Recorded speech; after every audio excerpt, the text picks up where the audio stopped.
अस्सलाम वालेकुम। मैंने एक क्वेश्चन पूछा था। एक शख्स को बार बार गाउट का अटैक होता है। डॉक्टर ने उसे ऐसी मेडिसिन प्रिस्क्राइब की है जो ब्लड में यूरिक एसिड के लेवल को कम करने के लिए रोज़ाना इस्तेमाल की जाती है। मैंने 3 ऑप्शन दिए थे, एलोपिरिनॉल, कॉल्चिसिन और डिक्लोफेनेक। तो आए इन ऑप्शंस को डिस्कस करते हैं। देखिए, कॉल्चिसिन ब्लड में यूरिक एसिड के लेवल को कम नहीं करती। कॉल्चिसिन दरअसल गाउट अगर फ्लेयर अप हो जाए तो गाउट के अटैक को कम करने के लिए इस्तेमाल की जाती है, या गाउट के अटैक को प्रिवेंट करने के लिए प्रोफाइलैक्सिस के तौर पर इस्तेमाल की जाती है। जब जॉइंट में यूरिक एसिड के क्रिस्टल्स जमा हो जाते हैं, एक्यूमुलेट हो जाते हैं, तो वो कीमोटैक्सिस कॉज करते हैं।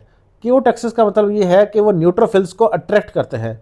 न्यूट्रोफिल्स वाइट ब्लड सेल्स की एक टाइप होती हैं।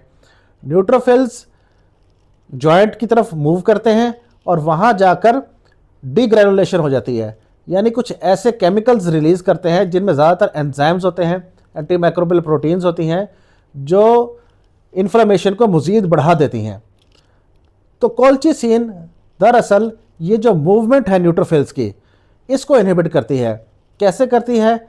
ये ट्यूबुलिन एक प्रोटीन होती है, उसकी पॉलीमराइजेशन को इनहिबिट कर देती है, जिसकी वजह से न्यूट्रोफिल्स की मूवमेंट टुवर्ड्स इन्फ्लेमेशन, जहाँ पे यूरिक एसिड क्रिस्टल जमा है, उस तरफ मूवमेंट कम हो जाती है और डीग्रेनुलेशन कम हो जाती है, जिसकी वजह से इन्फ्लेमेशन में और पेन में रिलीफ मिलता है।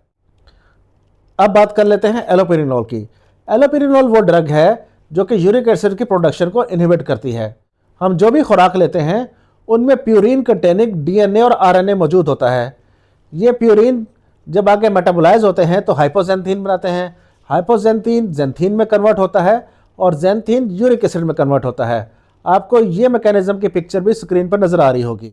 अब एक एंजाइम है जेंथीन ऑक्सीडेज, जो इन दोनों स्टेप्स को कैटालाइज करता है, यानी हाइपोजेंथीन से जेंथीन की फॉर्मेशन और जेंथीन से यूरिक एसिड की फॉर्मेशन।